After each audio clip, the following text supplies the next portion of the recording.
में आ गए हैं और वैलिडिक्सन में बहुत ही अनुभवी डिसास्टर मैनेजर कह सकते हैं। ऐसे तो सीनियर आईपीएस ऑफिसर हैं वो रहे हैं वो श्री ओपी सिंह जी। अतुल गर्ग साहब ने शुरू में ही वेलकम स्पीच में उनको याद किया था। बहुत ही रिच अनुभव है उनका। वो सीआरपीएफ में डीआईजी से चलते चलते एनडीआरएफ के डीजी रहे, फिर उत्तर प्रदेश सीआईएसएफ के एडीजी रहे, फिर वो उत्तर प्रदेश के बारे में ये कहा जाता है कि उत्तर प्रदेश से बड़ा दुनिया में केवल 4 ही देश है। तो इतने बड़े राज्य के वो डीजी रहे। नेपाल अर्थक्वेक उनके सामने हुआ था, अपनी टीम लेकर के उन्होंने गया और बहुत सारी ह्यूमैनिटेरियन अकोलेट्स वो लेकर के आए। तो मैं इनवाइट करता हूं श्री ओपी सिंह जी को। ओपी सिंह जी साहब प्लीज आप अपना वैलिडिक्शन स्पीच स्टार्ट करें। आपके पास रिच एक्सपीरियंस है, सबको समाहित करते हुए हमारे ऑडियंस को जो ज्यादा से ज्यादा फायदा पहुंचा सके। प्लीज सिंह साहब। हेलो ओपी सिंह साहब, मेरे ख्याल से आपका माइक म्यूट है सर।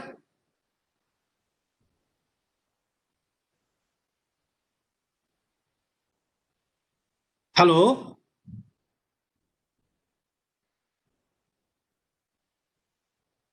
आप दिख तो रहे हैं ऑनलाइन।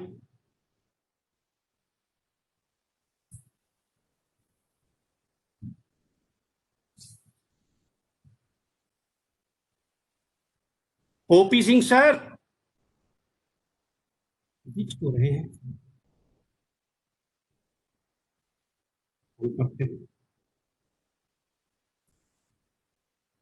1 मिनट लगता है कि नेटवर्क में कुछ प्रॉब्लम हुआ है सिंह साहब का। 1 मिनट में फिर आप करते हैं।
ये कई बार हो जाता है टेक्निकल ग्लिच।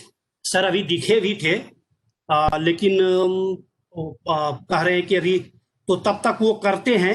आप हो रहे हैं, फिर सर बात करेंगे, उनके अनुभव का फायदा हम लोग उठाएंगे। कहते हैं कि जब नेपाल अर्थक्वेक आया था तो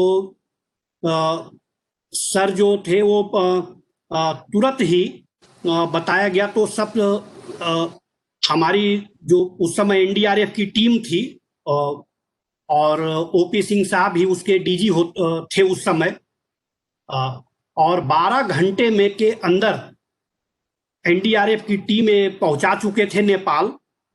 और एनडीआरएफ को उस समय जब टीम पहुंची थी नेपाल और अपना rescue and search work humanitarian help start किया था, क्योंकि एनडीआरएफ सबसे पहले पहुंचा था, तो नेपाली लोगों ने एनडीआरएफ में भगवान को देखा था कि walking gods in orange colour का ये सूट पहनते थे एनडीआरएफ वाले। तो लगता है किसी कारण से सर आ नहीं पाए और अब नहीं दिख रहा है, तो हम लोग एक बार और ट्राई कर लेते हैं, नहीं तो हम लोग अब। आपको आवाज जा रही सर?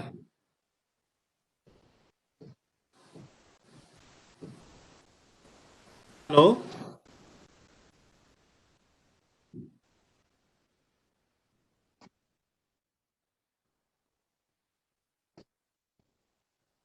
हाँ आ गया। आप दिख तो रहे हैं हमें।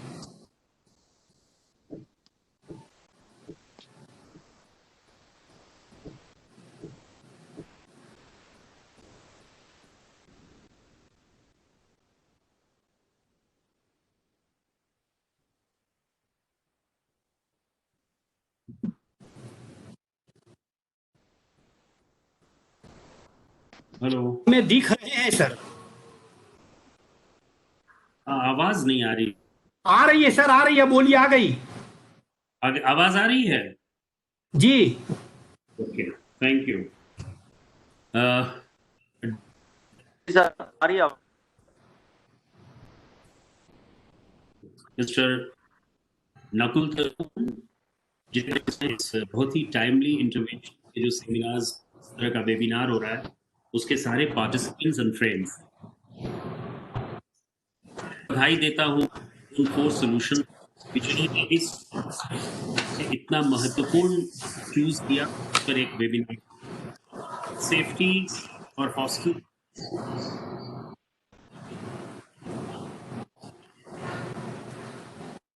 रेजिलियंस बिल्डिंग करें, ये सबसे मूल विषय है।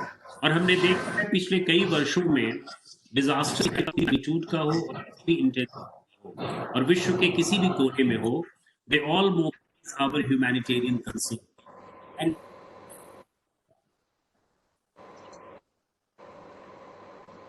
that each highlights the critical medical emergency response। और पूरे डिजास्टर में जो सबसे महत्वपूर्ण है, जो रिस्पॉन्स का एक अंग है, वो है इमरजेंसी। उसी से जुड़ा हुआ हमारा हॉस्पिटल की सेफ्टी और हमारा हॉस्पिटल का इंफ्रास्ट्रक्चर, जिसके बारे में बातें उन्होंने बहुत ही डिटेल्स वे में प्रोसेस के बारे में, प्रोटोकॉल्स के बारे में बताया, और जिसका हमारे डायरेक्टर जोन 4 सॉल्यूशंस ने भी उसको कहा कि बहुत ही बेसिक चीजें बताई गई हैं। मैं समझता हूं कि डिजास्टर में सबसे बेसिक चीज ही जानना सबसे बड़ी बुद्धिमानी है। बड़ी बड़ी एकेडमिक ग्रंथ को जानना, रिसर्च को जानना उतना इंपॉर्टेंट नहीं है जितना कि डूज एंड डोंट्स को जानना और स्टैंडर्ड ऑपरेटिंग प्रोसीजर्स को जानना। तो सबसे पहले तो मैं बधाई इस बात का देता हूं, और जब हम पूरी हॉस्पिटल सेफ्टी की बात करते हैं तो मैं आपको अपने अनुभव के आधार पर 3 एग्जाम्पल्स देना चाहूंगा। पहला एग्जाम्पल है कि जब 2014 का जम्मू एंड कश्मीर का श्रीनगर का फ्लड हुआ, तो उस फ्लड में मैं गया, उस समय मैं एनडीआरएफ का डीजी था और मैं गया वहां पे, और मैंने जो देखा कि जितने मेजर हॉस्पिटल्स हैं, जैसे जेबी पंत हॉस्पिटल है, बोन एंड जॉइंट हॉस्पिटल है, बरजुला हॉस्पिटल है, इसके आईएमएस बिमेनो का हॉस्पिटल था, ये सारे हॉस्पिटल्स जो हैं they remained submerged and services were totally suspended.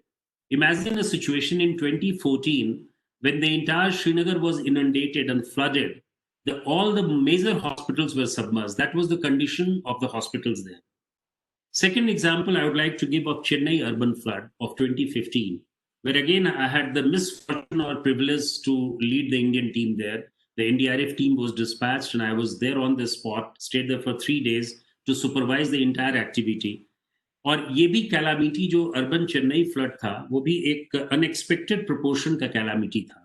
और हमने देखा कि several private and government health facilities, health centres, hospitals, nursing homes, ये पूरी तरह से फ्लडेड थे, और जितने भी ऑपरेशंस थे वो सारे सस्पेंड थे, particularly in the first week of December, जबकि हमें उनकी सबसे ज्यादा आवश्यकता थी।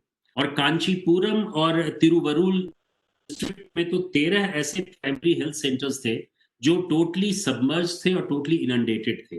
तंबरम तालुक हॉस्पिटल जो था वो उसने इवैक्यूएट कर लिया अपने पेशेंट्स को और दूसरी जगह करके शिफ्ट करके अपने हॉस्पिटल को, हेल्थ सेंटर को शट डाउन कर दिया। ईएसआईसी एक हॉस्पिटल था केके नगर चेन्नई में, जिसमें कि पानी घुस आया था और उसके क्रिटिकल और इंटेंसिव केयर यूनिट्स जो है वो कंप्लीटली सबमर्ज थे।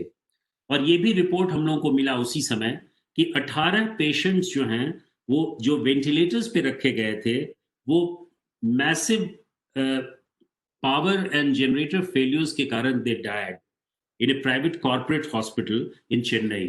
So this was the scenario in Srinagar. This was the scenario in Jammu, in Chennai. Now talk of Nepal earthquake of 2015 in Kathmandu. जितने भी smaller hospitals थे, they had been forced to close as they had suffered structural damage. जितने भी छोटे hospital थे उनके structural damages हुए थे, जबकि बिगर हॉस्पिटल्स जितने थे वो इतने ज्यादा ओवरवेल्म्ड हो गए थे अपने पेशेंट से, फ्लो ऑफ पेशेंट से, कि उनके पास ट्रीटमेंट करने का न कोई इंफ्रास्ट्रक्चर था, न कोई facility. Most of them, I myself visited the hospital which was funded by Indian government, which was inaugurated by Honorable Prime Minister a couple of months back, and मैं वहां गया और आपको मालूम हुआ कि वहां आफ्टर शॉक्स बहुत आ रहे थे नेपाल अर्थक्वेक में, और हम लोगों को सबसे बड़ी चिंता थी कि कहीं हॉस्पिटल जो है वो कोलैप्स ना कर जाए। और यही कारण था कि जितने माइनर हॉस्पिटल्स थे जिनका स्ट्रक्चरल डिफिशियंसी था वो सारे स्ट्रक्चरल डैमेजेस के कारण बंद हुए थे। तो आप समझ सकते हैं कि एक इथिकल ऑब्लिगेशन होता है हेल्थ सिस्टम को फैसिलिटेट करने के लिए कि हम कैसे डिजास्टर रिस्पांस को, प्रिपेयर्डनेस को, उसके रिस्पांस को और उसको करें। तो इसलिए मैं समझता हूं कि बड़ी टॉपिकल ये डिस्कशन हुआ होगा, and I am sure all of you must have benefited a lot. आपको याद होगा कि स्पेनिश फ्लू जब 1918 में हुआ था, उस समय इसके वजह से यूरोपियन नेशंस ने जो है अपने हेल्थ सिस्टम्स को गैल्वेनाइज किया और उसी के बाद सिस्टम को बहुत अच्छे से रोबस्टनेस में लाया। हमें लगता है इस कोरोना ने हमें एक अपॉर्चुनिटी दी है कि हम इस तरह के जितने भी हमारे हेल्थ केयर यूनिट्स हैं उन सबों को हम कैसे बढ़िया करें और उनको मजबूत करें। आप सभी जानते हैं कि जितने भी हमारे डिजास्टर रिस्क गवर्नेंस है वो काफी फंडामेंटल चेंजेस आए हैं, में काफी महत्वपूर्ण सुधार हुए। Hospital is a part of that risk governance, और हमारा over the last 10 to 15 years हम लोगों ने उसमें बहुत ही सुधार लाया है, चाहे वो इंस्टीट्यूशंस का सुधार हो, पॉलिसीज का सुधार हो, या डिजास्टर रिस्क रिडक्शन के लेजिस्लेशंस की बात हो। और हमारी कैपेसिटी भी बहुत बढ़ी है जो प्रिपेयर्डनेस की तरफ और रिस्क एंड एवरीथिंग। एनडीएमए जो हमारा प्रीमियर अथॉरिटी है, which is headed by the honourable prime minister of India, उसने भी 2007 में नेशनल गाइडलाइंस रिलीज किया था और उसमें कहा था कि मेडिकल प्रिपेयर्डनेस का हमारा गाइडलाइंस क्या होगा, मेडिकल रिस्पांस का क्या होगा, सैलिएंट गैप्स जो एग्जिस्ट करता है उसके गाइडलाइंस क्या होंगे, प्रिपेयरिंग एसओपीज जो स्टैंडर्ड ऑपरेटिंग प्रोसीजर्स है उसको हम कैसे तैयार करें कई लोकेशंस में, कई लेवल्स पे, टू एक्टिवेट द इंटायर। इन सबों के बारे में गाइडलाइंस 2007 में निकाला गया। तो मैं समझता हूं कि हम लोगों ने काफी प्रिपरेशंस किया है इसमें हॉस्पिटल सेफ्टी के बारे में। लेकिन जो सबसे महत्वपूर्ण चीज है जो जोन 4 सोल्यूशन ने किया, और उसके ऊपर मैं बस 2 मिनट बात करूंगा and then I will conclude, कि hospital safety everyone understands that's a very important and we need to take steps. लेकिन रिजिलियंस जो है, जिसके बारे में हम सस्टेनेबल रिजिलियंस के बारे में बात करते हैं, वो रिजिलियंस को हम कैसे मेजर, कैसे करेंगे। हम लोगों ने, हमने 4 ऐसे एरियाज को इंडिकेट किया है जिससे we can measure hospitals resilience. The first and the foremost is कि रिजिलियंस इथॉस क्या है हमारा। Every hospital has a culture where it is important to make sure that the hospital learns from its mistakes and the problems. कोई भी hospital हो, अगर उसके resilience को आप मापदंड करेंगे, उसको मेजर करेंगे, तो रिजिलियंस इथॉस जो है बहुत इंपॉर्टेंट है। उस कल्चर के पैमाने को देखना कि हम अपने पास्ट मिस्टेक से कितना हम सीखते हैं और कितना हम समझते हैं, ये सबसे बड़ी चीज है। और every hospital should be able to collaborate with other in the sector जब हमारा अनएक्सपेक्टेड चैलेंजेस आया, और ये हमारे एथॉस, हमारे कल्चरल पैरामीटर और कल्चरल मैट्रिक्स का एक मेजरमेंट होना चाहिए। दूसरा सबसे महत्वपूर्ण हमारा एरिया है जहां हम रिजिलियंस को मेजर कर सकते हैं, वो हमारा सिचुएशन अवेयरनेस, कि हम हॉस्पिटल्स को किस प्रकार बिल्डअप करें। अगर हम किसी हॉस्पिटल को सस्टेनेबल रिजिलियंट हॉस्पिटल मानते हैं, तो they should have a clearly defined priorities for what is important during and after a crisis. ये प्रायोरिटी हमारा होना बहुत जरूरी है, तभी हम सस्टेनेबल रिजिलियंस की बात कर सकते हैं। और जितने भी हमारे hospitals and other health centres हैं, they should be able to shift rapidly from business as usual mode to response to crisis mode. For example, अभी हमारे कितने भी हैं, अब जैसे हमने देखा है कि हम कितने फास्ट तरीके से हॉस्पिटल को बिजनेस, जो हमारा डेली का बिजनेस है, उसको हम कैसे इमीडिएटली मोड को हम कन्वर्ट करें। जैसे भी डॉक्टर मानव ने कहा कि सैनिटाइजेशन का है, एक फुटमैट का ही उन्होंने बहुत एक छोटा सा जिक्र किया, फुटमैट का। नॉर्मल सिचुएशंस में फुटमैट पे हम ध्यान नहीं देते हैं, लेकिन अगर हॉस्पिटल रिजिलियंस होगा और सस्टेनेबल रिजिलियंस की बात करेगा और सिचुएशन अवेयरनेस की बात करेगा, वो इमीडिएटली इसको बिजनेस मोड से कन्वर्ट करके एक क्राइसिस मोड पे ले आएगा। सो this is number 2 which we have to keep in mind. The third most important thing for any resilient sustainability, how do we manage the keystone vulnerabilities? जो vulnerabilities है, जो keystone vulnerabilities है, उसको हम कैसे मैनेज करें। तो उसके लिए जरूरी है ये जानना कि हर एक हॉस्पिटल सफिशिएंट रिसोर्सेज को इन्वेस्ट करता है, और वो इन्वेस्ट इसलिए करता है कि वो किसी भी दशा में तैयार रहे, किसी भी इमरजेंसी और डिजास्टर को रिस्पॉन्ड करने के लिए, उसकी तैयारी के लिए। देयरफॉर सस्टेनेबल रिजिलियंस डिमांड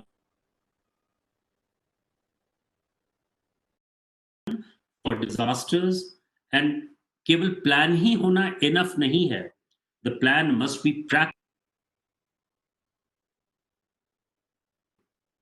तो हमारा जितनी vulnerabilities है, उसको मैनेज करने के लिए जरूरी है कि नॉट ओनली पेपर में प्लान हो, प्लान जो है that must be regularly tested in order to be effective at a certain given point. And the last and the most important thing which talks about resilience, sustainable resilience is कि हमारा adaptive capacity क्या है, हमारा adapt करने का capacity क्या है। Every hospital staff should be known for their ability to use their knowledge in novel ways. हर एक स्टाफ को resilient अगर हॉस्पिटल होगा, तो not only doctors, even non-medical staff, paramedics, nursing staff, academicians, staff must know their ability how to change their and use their knowledge in novel ways. And there should be an excellent team coordination, teamwork, and camaraderie in hospital organization. तो मैं समझता हूं कि ये 4 चीजें जो है बहुत जरूरी हैं। हॉस्पिटल सेफ्टी जो है बहुत ही छोटी चीजें हैं। हॉस्पिटल सेफ्टी से, जैसा कि मिस्टर नकुल ने कहा कि हमको what are the steps to be towards making a hospital sustainable resilient, which is very very important because we have been talking of resilient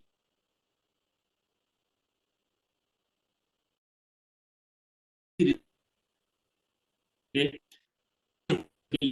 बारे में कि आप लोगों ने भी वो हम लोगों को आई एम श्योर कि ये हमारे पॉलिसीज को, हमारे प्रैक्टिसेस को और हमारी कैपेबिलिटीज को भी इनहांस करने में मदद करेगा।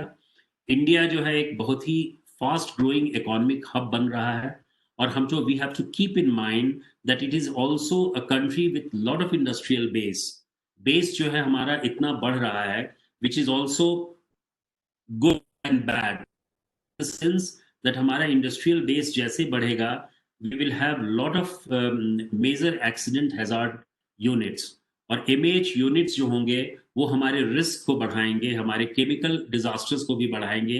इन सब चीजों में हमें केवल नेचुरल डिजास्टर्स को नहीं सोचना है कि हमारा हॉस्पिटल कैसे रिजिलियंट हो, हमें मैन मेड और non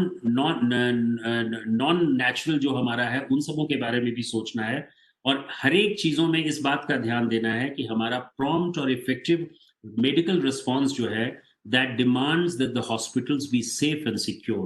I in the end, I must thank the organizer, particularly Mr. Nakul, to have invited me as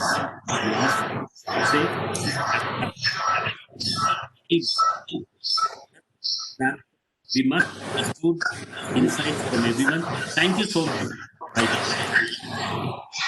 thank you Singh साहब, आपने सही बात तो ये है कि हम चाहते नहीं कि ये प्रोग्राम खत्म हो अब, क्योंकि हम लोग अब अभी काफी टेक्निकल हो गया था तो ऑडियंस थोड़ी बोर हो रही थी, लेकिन आपने आके वैसा माहौल बना दिया कि ऐसा लग रहा है अभी और 1-2 सेशन कर लेते हैं। आपने बिल्कुल फिर से रिजुविनेट कर दिया और इसी को लीडरशिप कहते हैं और इसीलिए मैंने आपको कहा था कि सर आप आओ। बहुत अच्छा लगा सर। और मैं तो पर्सनली और दिल्ली फायर सर्विस और ये पूरी ऑडियंस, आप सोचे कितना इंटरेस्टेड होंगे। ये प्रोग्राम 12:30 बजे खत्म होना था, 1 बजने को है और अभी भी 110 लोग जाने को तैयार नहीं है। तो आप देखें कितना इंटरेस्ट है लोगों को इस सब्जेक्ट में। तो थैंक यू सर, आप आए, बहुत अच्छा लगा। और हम लोग, जैसे आपने कहा, हम लोग इस रिजिलियंस को बढ़ाने के लिए और भी जो एक्टिविटी है इसके आगे हम हेल्प करेंगे हॉस्पिटल्स को कि कैसे हॉस्पिटल अपना डिसास्टर मैनेजमेंट प्लान बनाए और फिर हम आपको अपडेट करेंगे कि हम लोगों ने क्या क्या किया है इसके आगे। थैंक यू सर, मेरे तरफ से, इसके तरफ से और सारे ऑडियंस के तरफ से thank you sir. Thank you audience. अगर आप लोग को कुछ भी ओपी सिंह साहब या किसी प्रेजेंटर से कुछ सवाल पूछना हो तो आप पूछ सकते हैं, अदरवाइज हम लोग इसको एंड कर, प्रोग्राम को समाप्त करेंगे क्योंकि हम लोग पहले ही आधा घंटा लेट चल रहे हैं। Yes, I have a question. अच्छा, doctor Mukta Girdhar ji, please. My question goes to OP Singh sir, that just as he has a very good and vast experience, so just I wanted to know why government is failed to control this pandemic and spreading of coronavirus.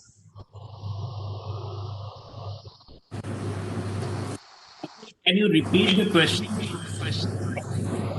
My question is why government has failed to spread coronavirus?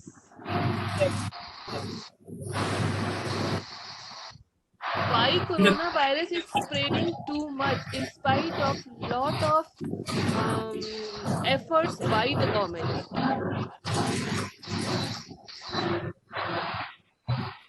It's not very clear. Sir, मेरी आवाज आपको आ रही है? आप बोलिए नकुल, आप बोलिए। मुक्ता गिरधर ये पूछ रही हैं मैडम कि सरकार इतना सारा एफर्ट कर रही है लेकिन उसके बाद भी कोरोना को फैलने में, वो रोकने में फेल है, रोक नहीं पा रही है, ऐसा उनका कहना है। तो आप बताएं। मुक्ता जी, अब क्वेश्चन अपना कि कोरोना वायरस का जो स्प्रेड है बढ़ रहा है और अभी भी पहुंचा या नहीं पहुंचा। लेकिन मैं आपको एक चीज बता दूं कि जो हमारा वो लेस है जो द नंबर ऑफ रिकवरीज ज्यादा हो रहा है जब, सो दैट्स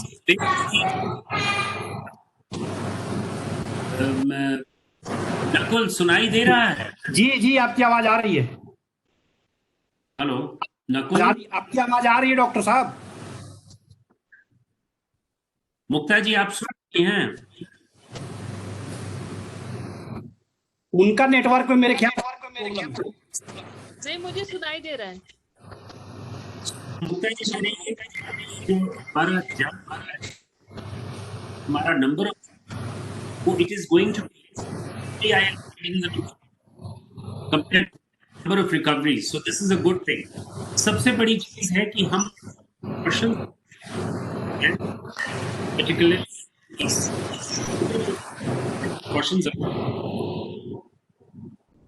नेताओं ने कहा फेस मास्क का प्रयोग, लोग इन के प्रयोग छोटी छोटी गलतियां कर रहे हैं।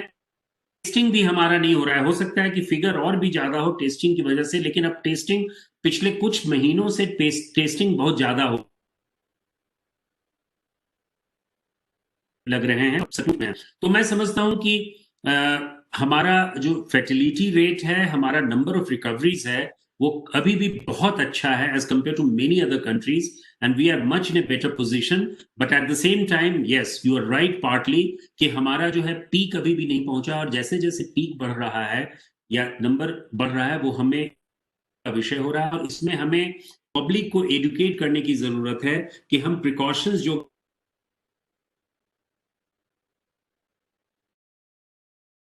लेकिन मैं समझता हूं कि आने वाले 1 महीने के अंदर इसमें काफी सुधार होगा, क्योंकि हम लोगों ने हर एक फ्रंट पे, चाहे वो टेस्टिंग फ्रंट हो या रैपिड एक्शन का, रैपिड टेस्टिंग का हो, नंबर ऑफ लोगों ने काफी किया। सबसे बड़ी चीज है कि हमारा जो मृत्यु दर है वो बहुत ही कम है, यानी 10 लोगों में मिलियन पॉपुलेशन का, जो कि बहुत 48 केवल है, जो कि अन्य देशों में, फॉर एग्जांपल अमेरिका में 500 के लगभग है। We do not have to compare, the humanity sacrifice can not be compared with other countries, but we are much better and the governments are doing much better in all their states.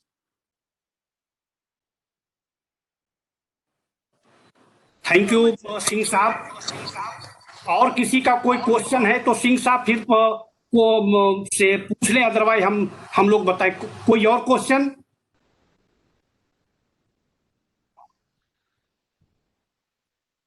अब और कोई question sir? नहीं आ रहा sir अब सवाल। ठीक है sir, तो हम लोग अब इसे क्लोज करते हैं, और नेक्स्ट टाइम फिर हम लोग नए टॉपिक के साथ। Thank you sir, thank you, thank you. आप सब लोग आए, इस डिस्कशन को आप लोगों ने फ्रूटफुल बनाया, थैंक यू। और जल्दी ही मैं ये वीडियो फिर आप सब लोगों को शेयर करूंगा, प्रेजेंटेशन सब आप सबों को शेयर करूंगा। इसमें आगे जो भी डेवलपमेंट होगा वो सारा मैं आप लोगों को शेयर करता रहूंगा। Thank you everybody, thank you. अब मैं ये मीटिंग क्लोज करता हूं।